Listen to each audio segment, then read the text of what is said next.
तो फ्रेंड कई बार ये टॉपिक आ जाता है एग्जामिनेशन में कि क्यों ट्रांजिस्टर कॉन्फ़िगरेशन सीसी, सीबी और सीई सूटेबल है एम्पलीफायर के लिए, और मतलब इन तीनों में से कौन सा एम्पलीफायर के लिए सूटेबल है और आखिर क्यों है। ओके, तो उसके बारे में हम बात कर लेते हैं। लेकिन इससे प्रीवियस लेक्चर में हम लोगों ने जो हमारे कॉमन कॉन्फ़िगरेशन है, ये तीनों कॉन्फ़िगरेशन को अच्छी तरीके से हमने उसको डिस्कस किया है, इनके डिफरेंसेस को हमने अच्छी तरीके से डिस्कस किया। अगर आपने उन वीडियोस को नहीं देखा तो जरूर देख लीजिएगा, प्लेलिस्ट का लिंक आपको नीचे डिस्क्रिप्शन बॉक्स में मिल जाएगा, आप वहां से उसे चेकआउट कर सकते हैं। तो इसमें पॉइंट कह रहा है कि the common emitter configuration is widely used amount 3 transistor configuration, यानी जो कॉमन इमीटर कॉन्फ़िगरेशन होता है वो ज्यादातर यूज होता है किसके केस में 3 ट्रांजिस्टर कॉन्फ़िगरेशन के केस में यूज होता है। And the main reason of for the wide spread use of the circuit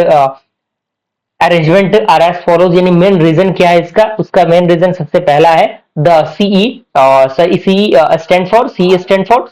for common emitter, okay, और CB stand for common base and CC stand for common collector. ये आपको अच्छी तरीके से देख लेना है। तो जो सीई कॉन्फ़िगरेशन है is only configuration which gives both voltage gain as well as the current gain, यानी जो आपका सीई कॉन्फ़िगरेशन है वो केवल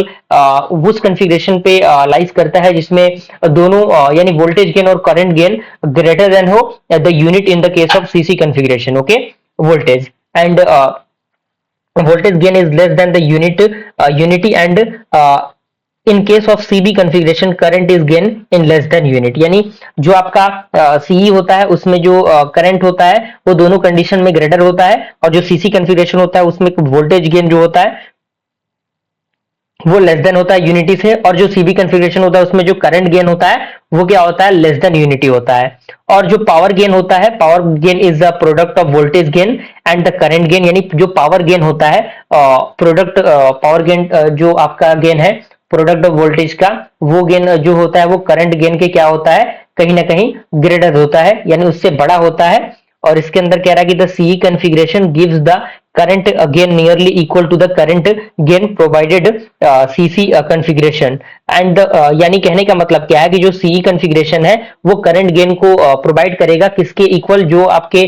CC के जो कॉन्फ़िगरेशन होते हैं उनके इक्वल जो रहेगा उसके अकॉर्डिंग, और जो वोल्टेज गेन होगा nearly equal to the voltage gain produced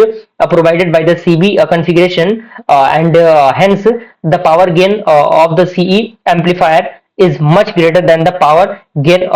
that is provided by two configuration, यानी जो CE एम्पलीफायर है उसका जो पावर कह सकते हैं पावर गेन है वो काफी ज्यादा बेहतरीन रहता है और काफी ज्यादा रहता है, और यही कारण है कि ये दोनों चीजों से थोड़ा सा अलग रहता है, यानी सीसी और सीवी से थोड़ा सा अलग रहता है।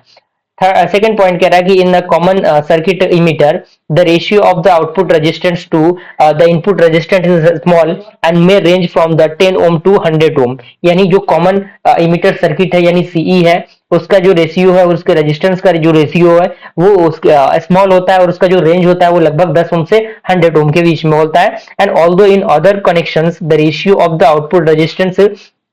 To the input resistance is very large, यानी जो अदर हमारे जो